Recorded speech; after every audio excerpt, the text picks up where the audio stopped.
Ang pagtatakda ng dami ng pinagkukunang yaman o halaga para matugunan ang mga pangangailangan at kagustuhan ng tao ay tinatawag na alokasyon. Ito ang paraan upang ang lipunan ay makaagapay sa suliranin dulot ng kakapusan.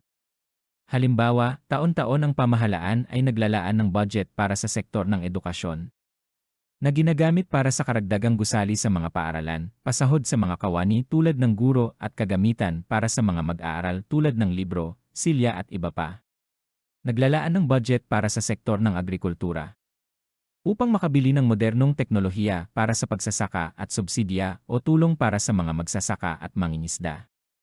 Naglalaan din ng budget ang pamahalaan para sa sektor ng kalusugan na ginagamit para sa pagpapatayo ng mga pampublikong hospital, pambili para sa modernong kagamitan sa panggagamot at mga gamot at pasahod para sa mga doktor at iba pang kawani ng sektor.